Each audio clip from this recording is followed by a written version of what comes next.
Hey everyone, welcome back to my channel Ruby dress design. So guys, आज की video में हम आपके साथ इस most trending and Eid special फारसी सलवार सूट की डिज़ाइनिंग शेयर करेंगे, जो कि बहुत ज़्यादा ट्रेंड में चल रही है।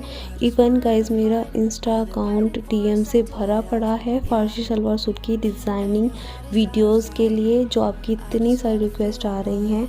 एंड गाइस, इससे पहले भी हमने रिसेंटली एक फारसी सलवार सूट की डिज़ाइनिंग अपलोड की है, आप साइड में देख सकते हैं। सो हमारी फर्स्ट ईद स्पेशल फारसी सलवार ड्रेस एंड जो हमने ब्लैक ड्रेस पहनी हुई है, इसके साथ जो फारसी सलवार पहनी है, दोनों का डिज़ाइनिंग वीडियो लिंक आपको इसी वीडियो के डिस्क्रिप्शन में मिल जाएगा। लिंक पर जाकर आप वीडियो चेक कर सकते हैं। अब गाइस, कुर्ती की डिज़ाइनिंग करने के लिए यहाँ पर हमने 4.5 मीटर करेब सिल्क फैब्रिक यूज़ किया था। एंड गाइस, ये अच्छी क्वालिटी का फैब्रिक है। इस फैब्रिक की विड्थ 44 इंचेस थी। एंड गाइस, इसी के साथ में हमने दुपट्टे की भी डिज़ाइनिंग की थी। सो दुपट्टे के लिए 2.5 मीटर हमने ऑर्गेन्जा सिल्क फैब्रिक यूज़ किया था। ये सॉफ्ट वाला ऑर्गेन्जा है, इससे हमने दुपट्टा रेडी करना है। सो सबसे पहले गाइस, हम आपको कुर्ती की कटिंग बता दें तो यहाँ हमने फैब्रिक को फोल्ड करते हुए ऊपर एक स्ट्रेट लाइनिंग मार्क कर ली है। अब गाइस, यहाँ पर हमने कुर्ती की लेंथ 30 इंचेस पर रेडी रखनी है। एंड गाइस, 4 से 5 इंचेस हमने फोल्डिंग में लेना है। सो यहाँ पर 36 इंचेस की लेंथ पर हमने फैब्रिक लिया था। 30 इंचेस पर हमने मार्किंग करनी है कुर्ती की। हमने रेडी कुर्ती 30 इंचेस पर रेडी रखनी है। 4 से 5 इंचेस का फैब्रिक हम फोल्डिंग में यूज़ करेंगे। नॉर्मल साइज़ शोल्डर के लिए हम 7 इंचेस मार्क करते हैं, बट हमने इसमें कॉलर बनाना है, सो 1 इंचेस एक्स्ट्रा। शोल्डर के लिए हमने 8 इंचेस पर मार्क करना है। आर्म होल डीप के लिए हम 7.5 इंचेस मार्क करेंगे। 1 इंचेस ऊपर शोल्डर डीप देंगे। इसके बाद गाइस, जो हमने आर्म होल की मार्किंग की है, उस पर हमने चेस्ट लाइन ड्रॉ कर लेनी है। अब गाइस, 2.5 इंचेस नेक विड्थ मार्क करेंगे। इसके बाद 2.5 इंचेस से हमने जो 1 इंचेस का शोल्डर डीप दिया है, दोनों पॉइंट्स को जॉइन कर लेंगे। अब गाइस, हमने मार्किंग कर लेनी है चेस्ट के लिए। तो जो भी आपका बस्ट साइज़ है, उसमें आपने 4 इंचेस की लूजिंग ऐड करनी है। देन 4 से डिवाइड करेंगे। जो भी मार्किंग आएगी उस पर आपने मार्क कर लेना है। अब गाइज, आर्म होल के लिए मार्किंग करेंगे। सो जो हमारा शोल्डर था 8 इंचेस, हाफ इंचेस कम नीचे की तरफ मार्क करते हुए अब हमने इसका सेंटर पॉइंट मार्क कर लेना है इस तरीके से। इसके सेंटर पॉइंट से हमने 1 इंचेस अंदर की तरफ मार्क करेंगे फ्रंट आर्म होल के लिए। एंड बैक आर्म होल के लिए हमने हाफ इंचेस अंदर की तरफ मार्क कर लेना। इस तरीके से हमने 2 पॉइंट्स लगा लिए हैं। अब गाइस, हमने आर्म होल की शेप के लिए यहाँ पर 0.75 ऊपर की तरफ मार्क करेंगे चेस्ट लाइन से। अब गाइस, हमने यहाँ पर मार्किंग कर लेनी है front end back arm hole के लिए। सो फर्स्टली हम बैक आर्म होल के लिए इस तरीके से मार्क करेंगे। जो हमने पॉइंट्स मार्क किए थे हाफ इंचेस अंदर की तरफ, उससे हमने back arm hole, and 1 inches अंदर की तरफ जो मार्किंग की थी, उससे हमने फ्रंट आर्म होल इस तरीके से शेप मार्क कर लेनी है। अब गाइज, हमने वेस्ट के लिए मार्किंग करनी है। ऊपर से 15 इंचेस नीचे की ओर पर हमने वेस्ट के लिए मार्किंग करेंगे। जो भी आपका वेस्ट राउंड है, उसमें आपने 4 इंचेस की लूजिंग ऐड करनी है। देन 4 से डिवाइड करेंगे। जो भी मेजरमेंट आई आपने मार्क कर लेनी है। एंड हिप के लिए हमने 20 इंचेस नीचे की तरफ जाएंगे। जो भी आपका हिप राउंड है, उसमें 5 इंचेस लूजिंग ऐड करेंगे। देन 4 से डिवाइड करेंगे। जो भी मेजरमेंट आए उस पर आपने मार्किंग कर लेनी है। अब गाइज, हमने चेस्ट, वेस्ट एंड स्लिट्स तीनों पॉइंट्स को इस तरीके से जॉइन कर लेना है। गाइज, यहाँ पर हमने मीडियम साइज़ कुर्ती की मार्किंग की है। आप अपने साइज़ के अकॉर्डिंगली मार्क कर लेना है। इसके बाद गाइज, 1 इंचेस हमने स्टिचिंग मार्जिन ऐड कर लेना है साइड्स में। इस तरीके से 1 इंचेस हम स्टिचिंग मार्जिन ऐड कर लेंगे। अब गाइज, हमने नेक विड्थ मार्क करेंगे। 2.75 हमने नेक विड्थ मार्क की है। एंड नेक डीप के लिए जो भी आपने नेक विड्थ मार्क किया है, उसमें हाफ इंचेस एक्स्ट्रा ऐड कर लेना है। 3.25 इंचेस पर हमने नेक डीप मार्क किया है। अब इस तरीके से एक बॉक्स बनाते हुए हमने नेक राउंड ड्रॉ कर लेना है। बैक के लिए हमने 1 इंचेस एक्स्ट्रा मार्क कर लेना है पीछे की तरफ। एंड गाइज, इस तरीके से हमने शेप ड्रॉ कर लेनी है बैक नेक के लिए। सो गाइज, अब हमने जो शोल्डर वाली लाइन मार्क की थी, उसको हमने आगे तक इसको एक्सटेंड कर लेंगे। एंड बीच में सेंटर लाइन भी मार्क कर लेंगे। गाइज, हमने नेक में लूप्स बनाने एंड बटन्स लगाने हैं। सो 13 इंचेस की लेंथ पर हमने लूप्स एंड बटन लगाने हैं। सो गाइज, अब हमने फर्स्टली शोल्डर कट करेंगे। शोल्डर को जैसे हमने सीधा आगे तक मार्क किया है, वैसे इसको कट कर लेना है। अब गाइज, हम बैक नेक राउंड कट करेंगे। एंड इसी के साथ में हमने फ्रंट नेक भी कट कर लेना है। सो गाइस बस हमने इतनी ही कटिंग करनी है बिकॉज हमने इस पर एम्ब्रॉयडरी करनी है, बाकी की कटिंग हम बाद में करेंगे। हमने यहाँ पर आपको मार्किंग समझा दी है लूज़ कुर्ती के लिए किस तरीके से मार्किंग करनी है। सो हमने इतनी ही कटिंग करनी है, बाकी की कटिंग हम बाद में करेंगे, ठीक है। सो गाइस अब हमने क्या करना है, इसको ओपन कर लेंगे। ओपन करने के बाद गाइस हमने फ्रंट में लूप्स एंड बटन्स लगाने हैं। सो उसके लिए हमने प्लेकेट रेडी कर लेंगे। गाइस यहाँ हमने 10.5 inches length and 2.25 inches width का फ्यूजिंग को फैब्रिक पर आयरन कर लिया है एंड इसके सेंटर में हमने 2 लाइनिंग मार्क कर ली हैं। इन दोनों लाइन के बीच का डिस्टेंस इंच टेप की 2 लाइन के बराबर है। अब गाइस हमने क्या करना है, जो हाफ इंचज़ का फैब्रिक फ्यूजिंग के साइड से छोड़ा हुआ है उसको हमने 3 साइड से इस तरीके से फोल्ड करते हुए स्टिच कर लेना है। देन इसके बाद हमने डोरी रेडी करेंगे। सो गाइस डोरी बनाने के लिए हमने 1.5 इंचज़ चौड़ी स्ट्रिप ले ली है एंड गाइस 0.25 इंचज़ पर हमने स्टिचेस लगानी है। गाइस यहाँ आप देख सकते हैं जितनी पतली डोरी आप बना सकते हैं इतनी पतली आपने डोरी बना लेनी है। यहाँ हेयर पिन का यूज़ करते हुए हमने डोरी को इस तरीके से फ्लिप कर लेना है। सो यहाँ पर हमारी डोरी रेडी हो गई है। गाइस इस डोरी का यूज़ हमने लूप्स बनाने के लिए करना है, बटन्स के लिए। अब गाइस जो हमने प्लेकेट रेडी किया हुआ है उसके राइट साइड में हमने सेंटर में मार्किंग करनी है। गाइस यहाँ हमने 0.25 इंचज़ छोड़ते हुए 2 लाइन मार्क करेंगे सेंटर में एंड इसके बाद हमने मार्किंग करनी है बटन्स के लिए। हाफ इंचज़ के गैप पर हमने बटन के लिए जो लूप बना रहे हैं इसके लिए मार्किंग करेंगे एंड गाइस इस तरीके से हमने ये लूप्स लगानी है। यहाँ पर जो आपने साइज़ ले लेना है बटन या फिर पर्ल जो भी आप ऐड करें उसका साइज़ ले लें। एंड गाइस आप देख सकते हैं यहाँ पर हमने लूप्स जो कट की हैं 2.25 इंचज़ की लेंथ पर कट की हैं। आपने जो भी बटन या पर्ल लगाना है उसके अकॉर्डिंगली ही लेंथ कट कर लेनी है। आप मेज़र करके देख लेंगे आपने कितनी लूप को स्टिच कर लेना है जिससे कि आपका बटन या पर्ल उसमें ऐड हो जाए। सो अब गाइस लूप को हम इस तरीके से फोल्ड करते हुए आलपिन की हेल्प से सेट कर लेंगे। देन उसके बाद जो हमने मार्किंग की है उस पर रखते हुए हमने इसको स्टिच कर लेना है। सो 1 बाय 1 गाइस हमने स्ट्रेटली जो हमने मार्किंग की हुई है सेंटर में 2 लाइन मार्क की थी 0.25 इंचज़ का गैप छोड़ते हुए उसी पर हमने ये लूप्स को स्टिच कर लेना है। एंड गाइस आप डायरेक्शन देख सकते हैं सभी की डायरेक्शन एक साइड को रहेंगी। सो इस तरीके से गाइस हमने नीचे तक पूरे प्लेकेट पर ये लूप्स लगा ली हैं। यहाँ पर अबाउट हमारी 15 से 16 लूप्स ये लगी थी। अब गाइस हमने एक्स्ट्रा फैब्रिक को कट कर लेना है लूप्स का एंड इसको फिनिशिंग दे देंगे। अब गाइस हम इसको स्टिच करेंगे कुर्ती के नेक लाइन पर। सो सेंटर लाइन पर हमने इसको इस तरीके से रखना है। जो हमने 2 लाइनिंग मार्क की थी सेंटर में उसमें से एक लाइन पर हमने स्टिचिंग लगा लेनी है। सो इस तरीके से गाइस हमारी जो लूप्स लगी हैं उस पर जो स्टिच आई है उसी के जस्ट ऊपर हमने सेकंड स्टिच लगानी है। इसको हमने अच्छे से सेंटर में सेट करते हुए लगाना है। अब गाइस नीचे की तरफ हम इस तरीके से नीडल को इंसर्ट करते हुए घुमाएंगे एंड 0.25 इंचज़ तक हम स्टिच करेंगे। देन इसको अगेन हम टर्न कर लेंगे एंड दूसरी वाली लाइन पर अब हमने स्टिच कर लेना है। सो इस तरीके से गाइस ये हमारा प्लेकेट कुर्ती के सेंटर में स्टिच हो जाएगा। अब गाइस हम इसकी कटिंग करेंगे। सो यहाँ आप देख सकते हैं ये बहुत अच्छे से परफेक्टली स्टिच हो गया है। अब गाइस हमने इसको आगे तक स्ट्रेटली कट कर लेना है एंड गाइस जहाँ पर हमारा लास्ट पॉइंट आएगा वहाँ पर हमने थोड़ा सा तिरछा कट कर लेना है दोनों तरफ, जो कॉर्नर्स इसके अच्छे से बन जाए। अब गाइस हम इसको टर्न करेंगे अंदर की तरफ। सो इस तरीके से जब हम टर्न करेंगे तो हमारे लूप्स बाहर आ जाएंगे एंड दूसरी वाली साइड में इस तरीके से ये टर्न हो जाएगा एंड ये हमारा प्लेकेट कुछ इस तरीके से बन के रेडी हो जाएगा। अब गाइस जो हमने यहाँ पर लूप्स लगाई हैं इस पर हमने टॉप स्टिच लगानी है। गाइस स्टिचिंग वाला फैब्रिक हमने एक साइड करते हुए जो हमारा राइट हैंड है उधर साइड करते हुए हमने इस पर टॉप स्टिचिंग लगा देनी है फिनिशिंग के लिए। सो आप देख सकते हो हमने स्टिचिंग वाला फैब्रिक राइट हैंड में करते हुए इस पर टॉप स्टिचिंग लगा ली है। वैसे ही दूसरी साइड भी जो प्लेकेट का दूसरा वाला साइड है उस पर भी हमने इस तरीके से स्टिचिंग लगा लेनी है। टॉप स्टिचिंग लगाने से हमारे नेकलाइन में काफ़ी अच्छी फिनिशिंग आ जाएगी। सो यहाँ भी हमने दूसरी तरफ ये स्टिचिंग लगा ली है। अब गाइस हम इसको आयरन से अच्छे से फिनिश कर देंगे। गाइज़ यहाँ जो हमने प्लेकेट लगाया है इसको फोल्ड किया है, टर्न किया है।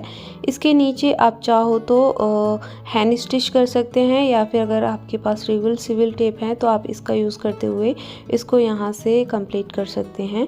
सो यहाँ आप चाहो तो रफ़ स्टिचिंग लगाने के बाद इसको तुरपाई कर सकते हैं।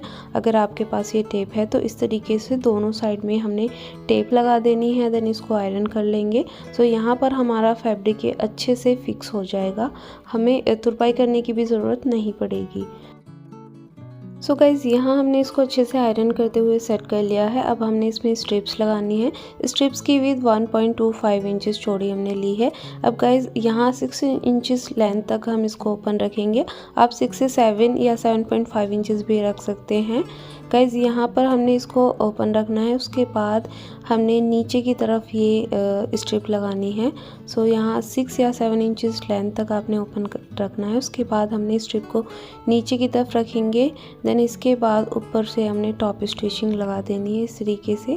गाइज़ जब हम टॉप स्टिचिंग लगाएंगे तो ये हमारी नीचे वाली स्ट्रिप लग के रेडी हो जाएगी। एंड गाइज़ अब हमारी नेकलाइन कंप्लीट हो गई है। हमने बैक पार्ट को भी शोल्डर से स्टिच कर लिया है। अब गाइस हम इसकी नेक राउंड को मेज़र कर लेंगे।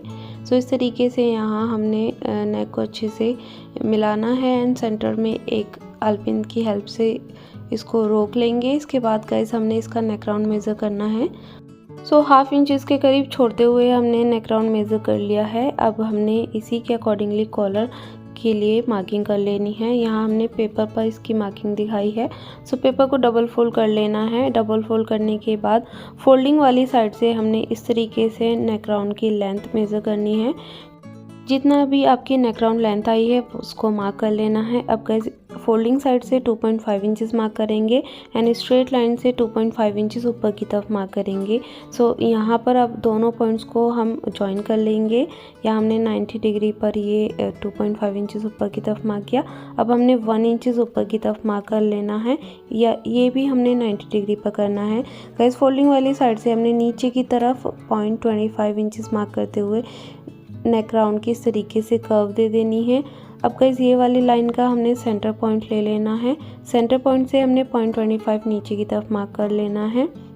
सो गाइस अब हमने नीचे इस पॉइंट तक हमने जो 0.25 इंचेस मार्क किया है इसको इस तरीके से मार्क कर लेंगे। अगर आपके पास ये वाला स्केल है तो आप इसका यूज़ करते हुए नेक राउंड की शेप मार्क कर सकते हैं, अदरवाइज़ आप ऐसे ही कर्व शेप ले सकते हैं।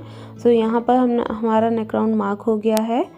अब गाइस हम इसकी लेंथ लेंगे ऊपर की तरफ, चौड़ाई जो भी कॉलर की चौड़ाई है यहाँ पर हम 1.25 इंचेस नेक की चौड़ाई ले रहे हैं। आप अपनी चॉइस के अकॉर्डिंगली 1 इंचेस या 1.5 इंचेस भी ले सकते हैं। इस तरीके से हमने पॉइंट्स को जो मार्क किए हैं जॉइन कर लेना है। अब दोबारा से हम नेक राउंड की लेंथ मेज़र करेंगे एंड यहाँ पर मार्किंग कर लेंगे।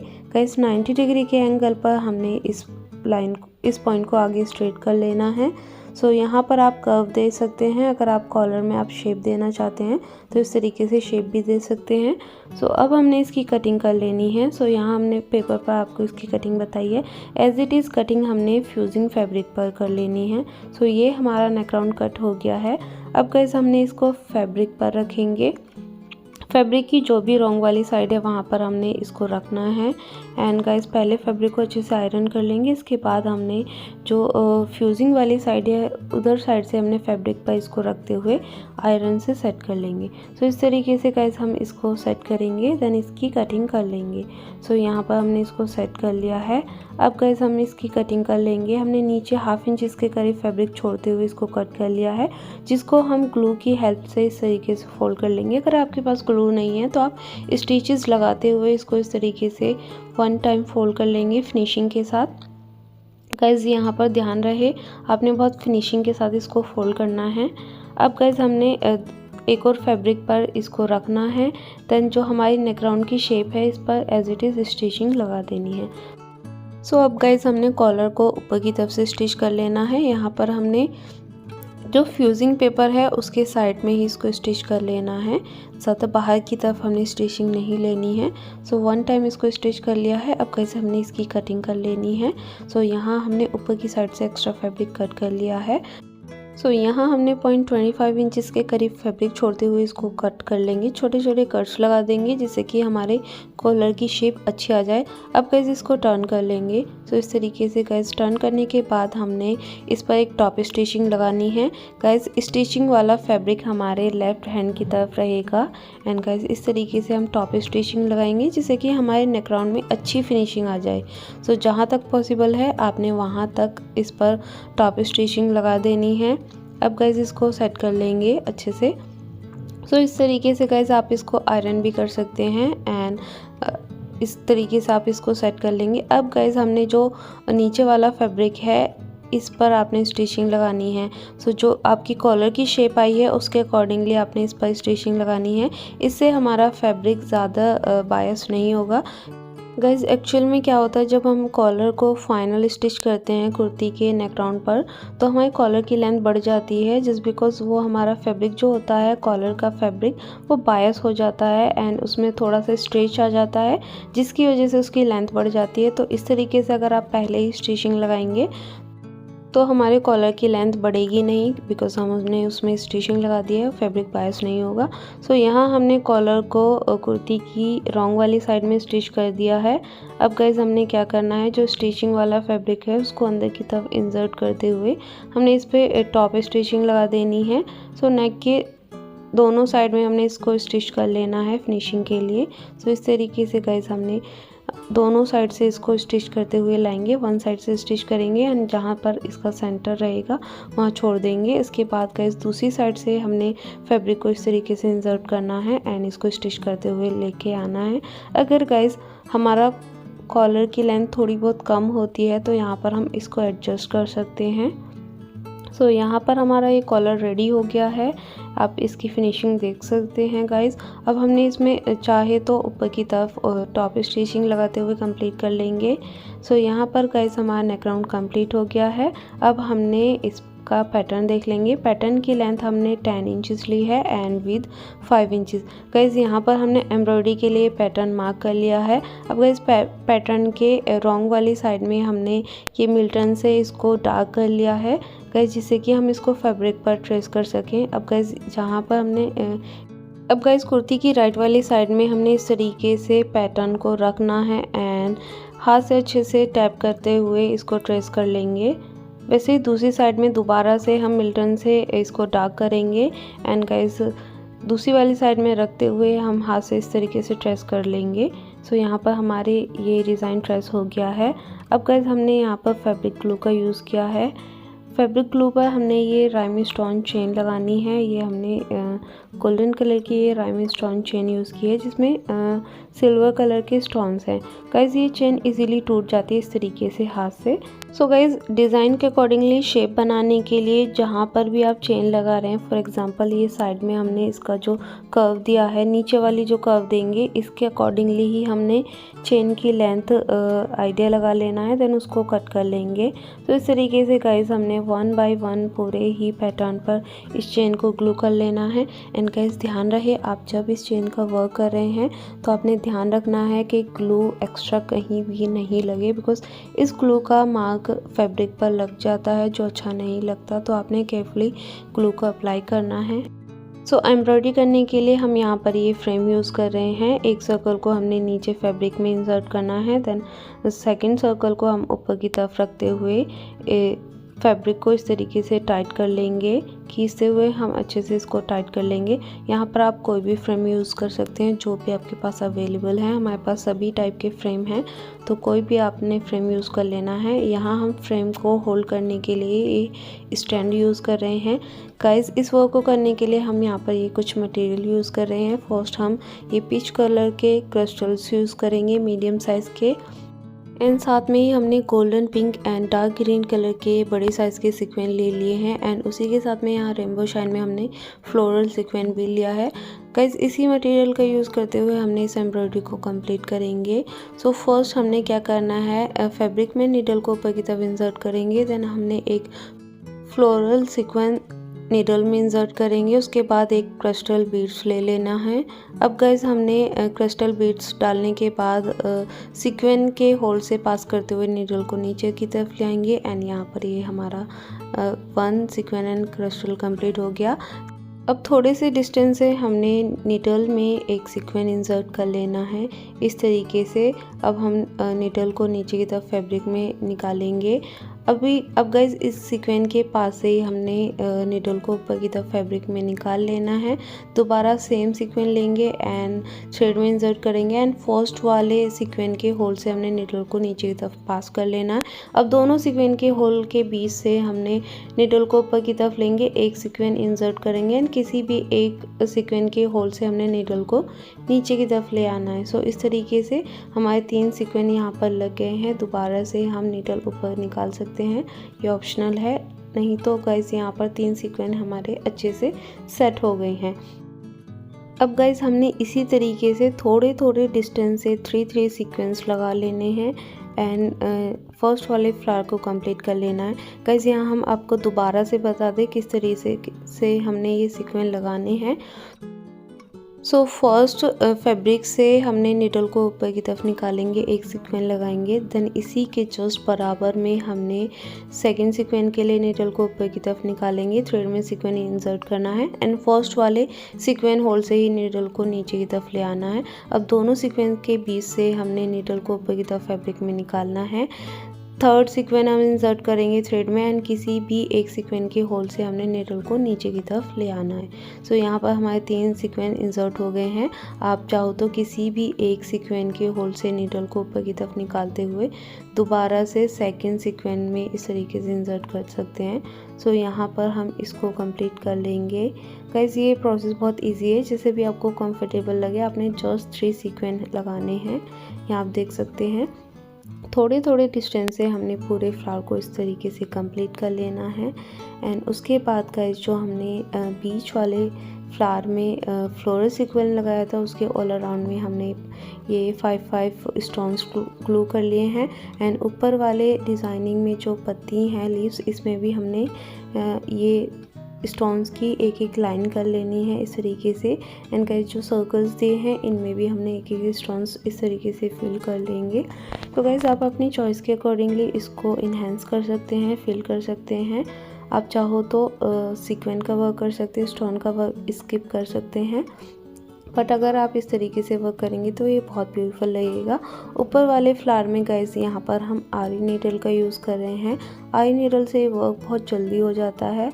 अगर आपसे आरी नीडल का यूज़ करना नहीं आता तो आप हाथ वाली नीडल से ही इस वर्क को कर सकते हैं। आपने 1 बाय 1 स्ट्रेट लाइन में सीक्वेंस लगाने हैं। एक सीक्वेंस लगाना है, देन नीडल को नीचे निकाल लेना है, दूसरा सीक्वेंस लगाना है, देन नीडल को नीचे निकाल लेना है। सो इसी तरीके से गाइज आपने हैंड नीडल का यूज़ करते हुए इस वर्क को कंप्लीट कर लेना है।